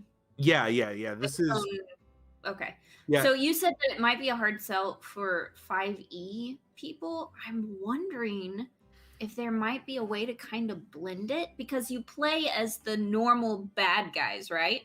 So I'm picturing, how fun would it be if you told your players, I want you to build a D&D character that is a villain in a Disney movie. So if you could do like Gaston, right? Who I would imagine would be like a barbarian or a hunter of some kind, right? So you would build that out. And then you would take this idea of he was actually the hero. And so you have these different plots for each one of your characters that they have to go and settle. So really it was Beauty who was like in charge of everything. She has this beast and she's like terrorizing this village, and you have to go and kill the beast. Yeah. Something like that, you know? So I'm like, it's not that far off. I think this takes it a step further, and it's a little bit darker, and it's its own like universe kind of thing. But I feel like if you're interested in this, but you don't want to like send your players into it, you could buy it, get the idea, and then adapt it. I feel like it is adaptable and would be super, super fun. It's really cool.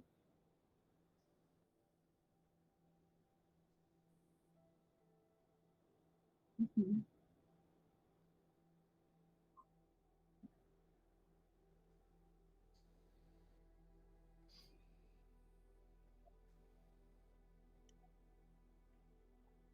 Mm, hmm. It's really cool.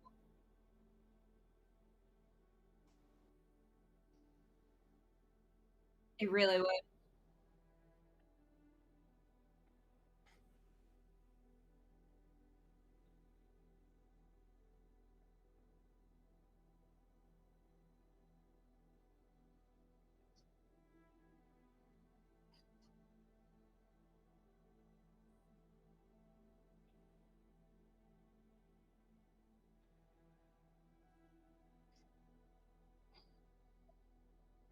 It does look like 4. Yeah, and again, there may be a language thing here. There's a little tail coming off of it. There's like It's very hard to tell. It doesn't Like, go through all the way. You read it, and your brain reads the fox and the cat, but when you break it down and look at it, it doesn't say the fox and the cat.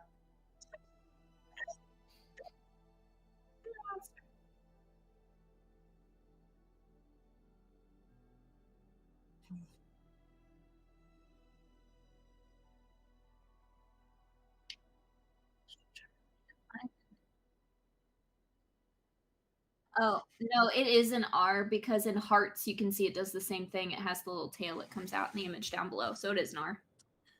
Well, let me tell you really quickly what this costs. So this is another, like, there's nothing super clear about this campaign, which makes it, there's 2 different PDF levels, one for $18, one for $30, and you get different stuff. There's like expansions, right? Which I don't know exactly what the expansions are. It's like more hunters, more scenarios maybe, but they're not stretch goals. But I guess it depends on how much PDF stuff you want. And then it's kind of the same thing for the physical, right? Like, do you just want the core rule book? And then you can get just the core rule book and then the PDFs of the other stuff. But then if you want like the other types of physical things, then it's about $104. So it kind of like jumps all over the place. And if you just want the regular physical book, it's $61. It's a little bit pricey here, right? But also the format of this product is a little bit different. This is not your Wizards of the Coast A4 bound. This product, you can tell by the renders that they've shown off in the Kickstarter page, is going to be a work of art. This is going to feel more like a coffee table book that you set up on display rather than a regular RPG book. So it's, but again, are you going to play this game enough to deservedly give it that type of like honorific and spend that kind of money on it? That's the main thing here. I have to give this a rating, and I'm going to give it a 16, but I'm going to give it a -1 because I wish they would have put the Kickstarter page together so that I more clearly entered the Kickstarter page, right? Like the Kickstarter page is like a store. And when I click on your page, I'm walking into your store. And for me, when I walk into your store, I want to very easily be like, this is what you're selling. This is how much it costs. This is why I find the value in it. This is what I find interesting about it. And this one, I kind of like walked into the store and was instantly overwhelmed and bombarded and found it very difficult to like, I had to, this is one of the ones where I had to spend a lot of time on this Kickstarter campaign, half because of the type of product it is, but other because it was very hard for me to like go through everything and try to understand fully what I'm getting and what I'm playing. So because of that, I'm going to give it a 16. And that's my main criticism. I think it's beautiful. I think it's a work of art. I think if this type of setting entices you, you're not going to find a better product than this. But because I found it a little confusing and a little overwhelming to understand it, to talk about on the show, that's the only reason I'm giving it a little bit of a lower score. But I still think that the product itself is beautiful and innovative and just absolutely fantastic. I'm still looking at the art. It's so pretty. Okay. Good episode for art, guys. Yeah. It's gorgeous. Nothing, we brought the eye candy. All right, mine next. Also beautiful and super, super cool. We have Eldritch Sands, which we talked before would make an epic font name if you have not already got it done. Eldritch Sands. So, Eldritch Sands is a really interesting campaign setting for 5th edition. Again, most popular of our role-playing games, we see a lot of settings set for 5th edition D&D.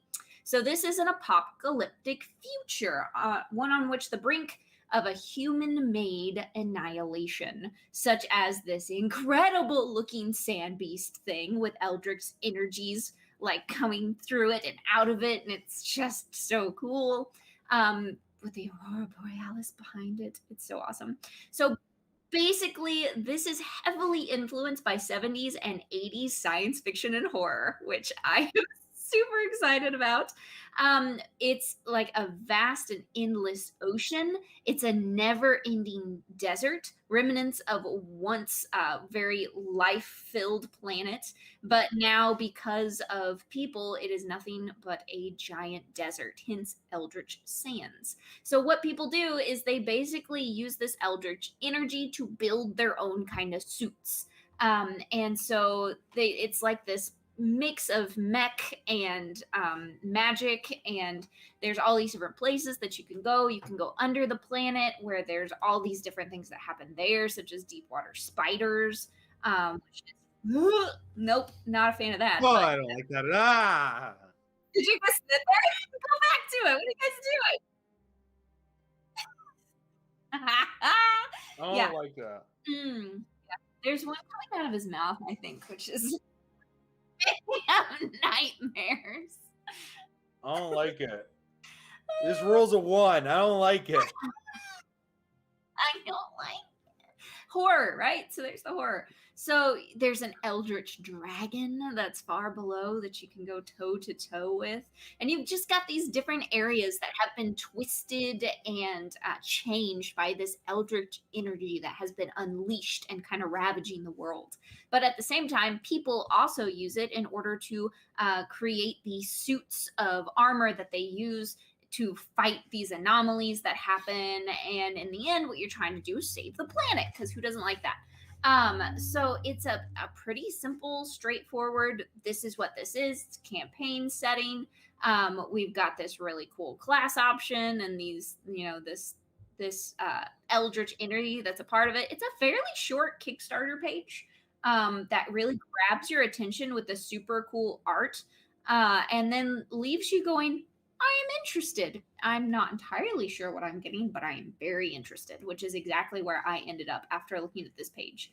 I thought it was worth showing, and because it just gets your mind going, it's like a really interesting world.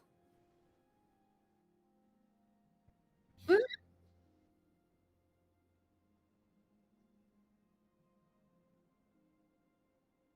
Yeah.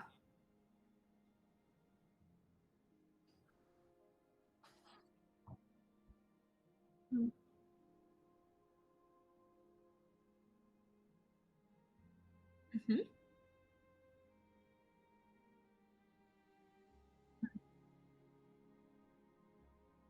Yeah. Everyone loves dragons. Oh, yeah.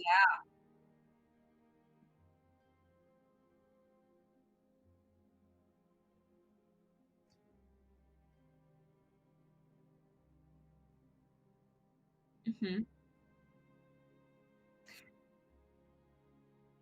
Now, I will say, this is their first project. So Poison Potion Press. I love a good alliteration. Well done there. This is their first project.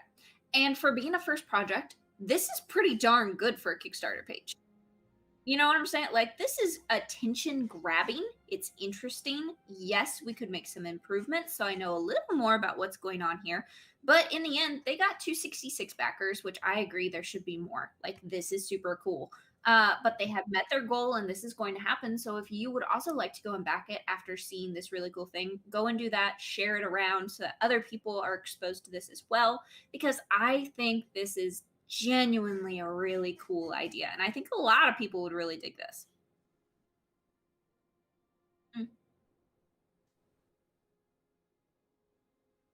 Were there only a certain number?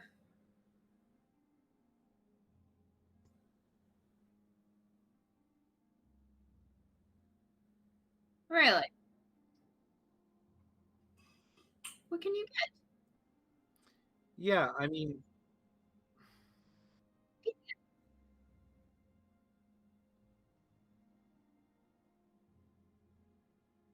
it was like early birds. Yeah, those were early birds. I was gonna say, no, you can still get it. Yeah. Those were early birds. Yes, there were a lot of early birds, but you can still get it. Don't freak out if Alex scared you. It's okay. You can still get it. It's $15. $15 gets you the PDF version of this Eldritch Sands, which again is just a cool text name. Coming in November, so it's not quite done yet. They probably are waiting on a lot of that art, which I would be super excited to see on the updates. It looks like there's a fairly lively community on here that is excited around this, so that's really cool. Soft covers, $22. That's very affordable. We talk about this all the time. We love it when they offer soft covers because they're way cheaper. It's the budget version, but you can still have a physical copy, which I absolutely love to have. So thank you for doing that. Soft cover is only $22. If you want both, you can get it for $31. They do not offer a hardcover of this, at least not now. I don't know if they did an early bird version of that or not. But you can get a soft copy for very, very reasonably priced. And then you can have a nice big page of all those spiders, guys. Exciting. Maybe we should just do a poster of those spiders. No? By the way, great use of the color fuchsia. I know. It's so cool. It draws you in. It eye catches you. So I just want to let this creator know, right? Like, I collect every Kickstarter that launches on Kickstarter and put it into a big list. And that's just something I do on a pretty much daily basis. I go through, and anything that looks particularly interesting. And again, I look at these Kickstarter campaigns for a total of like 5 seconds before I add them to the list, right? But anytime something catches my eye where I go, ooh, this one looks a little interesting, I put like a little highlighted yellow box next to it. And I looked at this one for 5 seconds and I go, okay, I don't know anything about this, but this one's getting a little yellow box because it just catches your eye and makes you go, ooh. Yes. This is just a cool campaign. Yeah. So good job on that. I'm excited for more art. I really, really am. That Eldritch Dragon, just based on that first art of that little that monster that you see in the sand, how freaking cool would an Eldritch Dragon be with that? I need All it. right. I need Hannah, it. does this have a score? This does have a score. It's lacking a little bit, but it's super, super interesting. So I'm giving it a 14 flat. It's a great score. Again, I think they could have fleshed out the world a little bit more on the page. They could have added some more. They had great art. But I just feel like they could have like used it to like build a little bit more of like an experience. I agree. Yep. But still enough. Oh geez, I'm not ready for this, Alex. I love this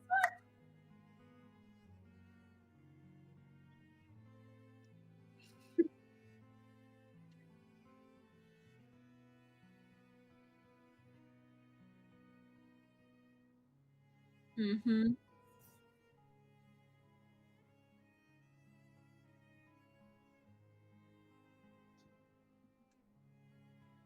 Yep. It's Wyrmwood.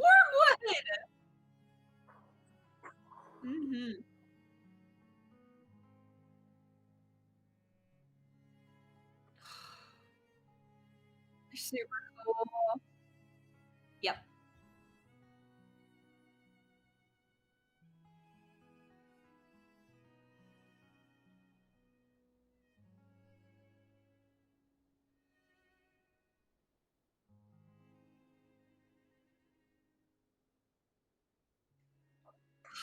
And they put them all at the beginning so I can just stare at them. Thank you, Wyrmwood. This is what I wanted on the other campaign. I know. Now we can pick our favorites and we can say our favorites. Oh my god. I'm gonna cry. Just sit in silence and stare for a minute.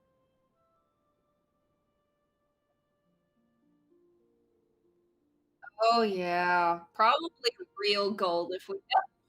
If we know.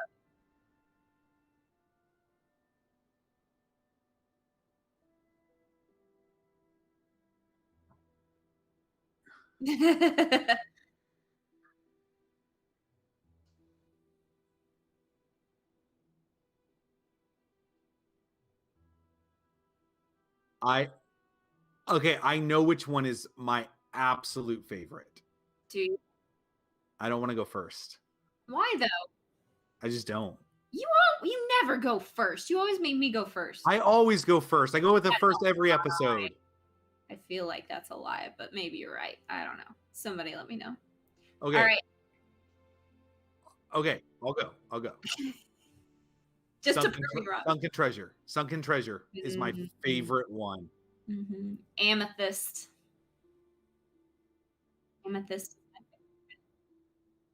Yeah. Yeah, I was like, yeah, it's on the page. I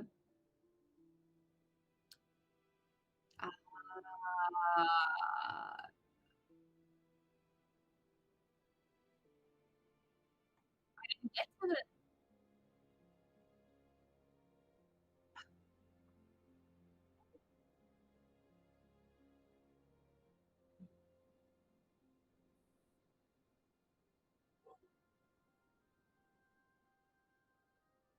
Vaporwave was super cool. I also like Voidwalker. Voidwalker was super cool. I like purple. Good to know.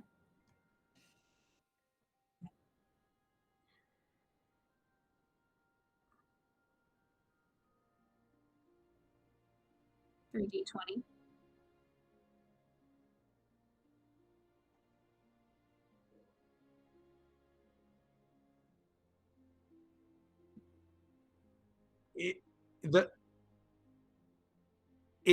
You kind of have to look, Alex, at the actual sets because I don't think you're going to find what you're looking for in the levels. Yeah. Matches amethyst. So if you want a single D20 of most of these, yeah, it's $15. So. Oh my gosh. A little bit more expensive for some 80s of them, kids burns my eyes.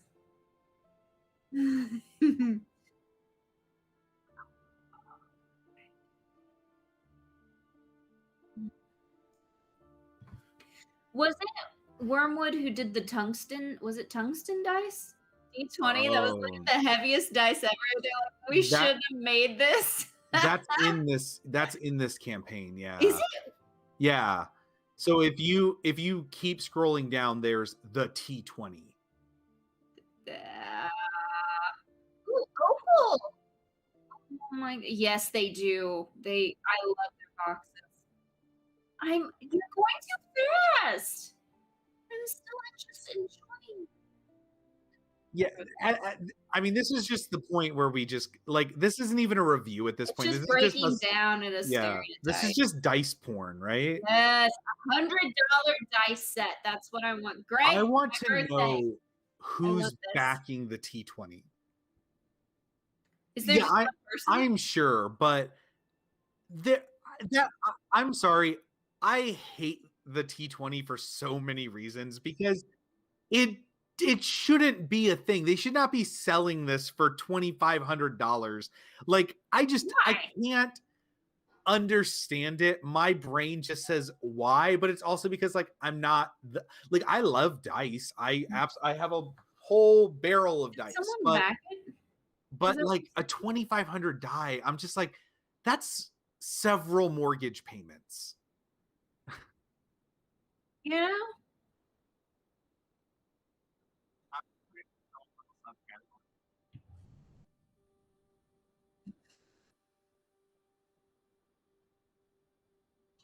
Dice?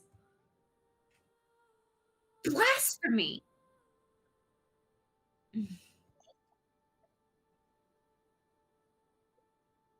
This is God tier.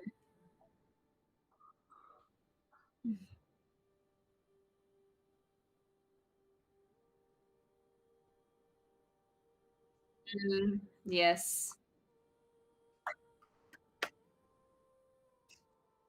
I love every one of them. Yes. I mean, warning.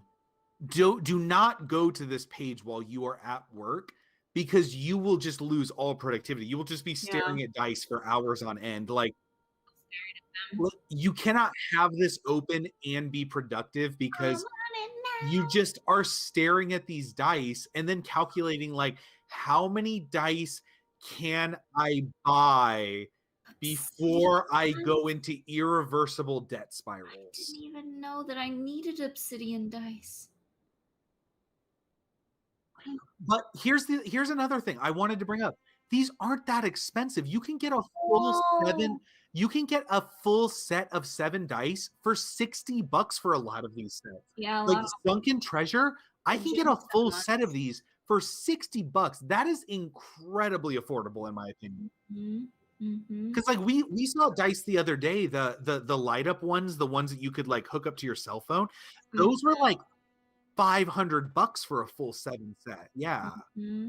I want the I still want the amethyst is still my favorite. I desperately want it. $100 for a full set of gemstones. When does this deliver, by the way? Okay. Yeah, there's a lot of different. Yeah. Okay. Yeah. I was going to say, you know what this makes? If you are dating or married to an RPG player, this makes a really nice Christmas or anniversary or birthday gift. Yeah. Like, you get I'm not one for jewelry, but give me a gemstone like dice set. Yeah. Yep. Greg, are you listening, Greg? I already told him my birthday's coming up. I'm like, this is all I want. It's all I want in life. It is. That's it.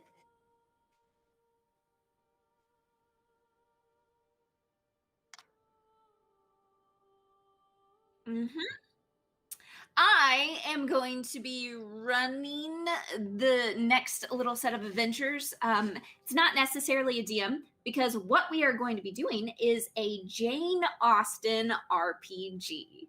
This is going to be in the time period and in the style of a Jane Austen novel, which some of you may be freaking out about it. Some of you may be like, I don't even know who that is.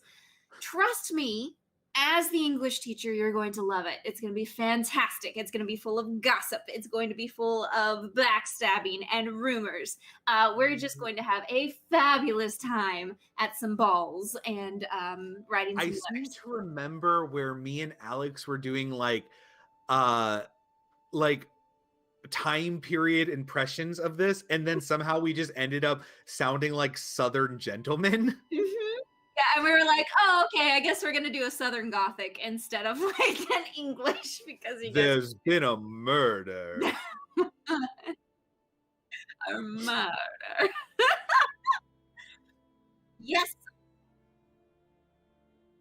June 8th is going to be our first episode. We're going to do, I think, we're going to shoot for 3 episodes of that to kind of finish off the story arc, because it takes a little more time. And then after that, we will do another one shot of a different RPG. But we're going to be doing 3 episodes of Jane Austen RPG. So make sure to tune in for that on the 8th. So before we end, really quickly, I'm going to just introduce like a little thing where I want to just ask like a random RPG question, and we can just kind of like all go around and answer it at the end of the episode. And maybe it'll be a thing. Maybe it won't be it. What's that? Is it timed answer? No, it's just like I'm just gonna ask a random question and we'll just like, I don't know, like whatever. But Yeah. as a DM, if you were DMing a D&D game, right? And you could pick any wacky campaign setting that you want. Because we've talked about a lot of weird campaign settings today. What is like a campaign setting that like you always wished you could run, but either you haven't had the guts to run it or the players that you think would enjoy it? What's like a dream campaign setting that you're like, I would love to run a campaign like this? I think. Okay. Oh, go, Alex.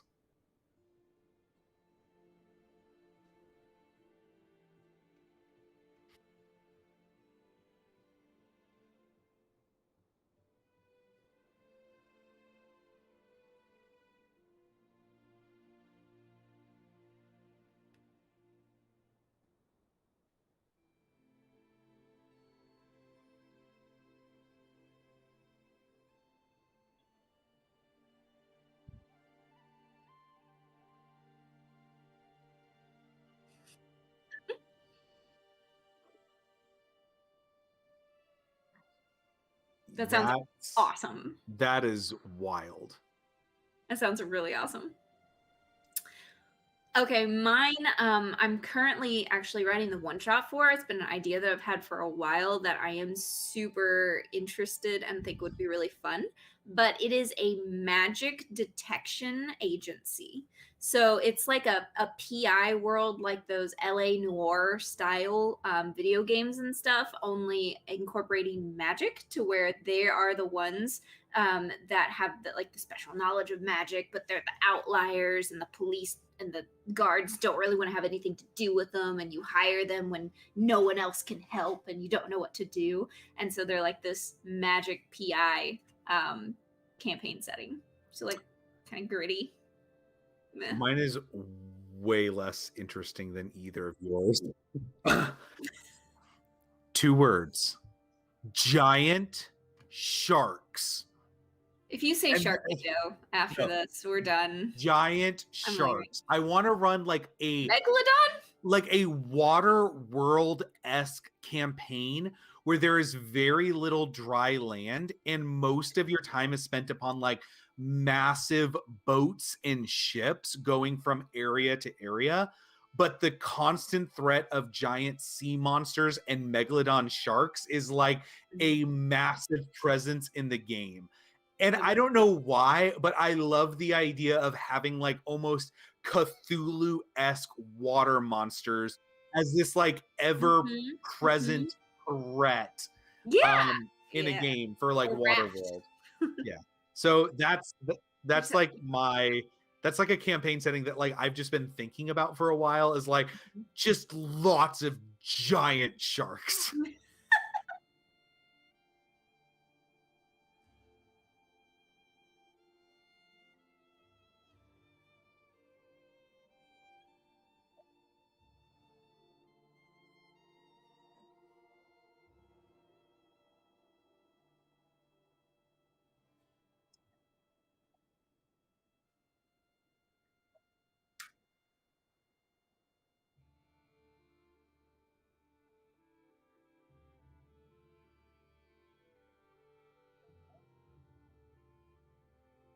Bye.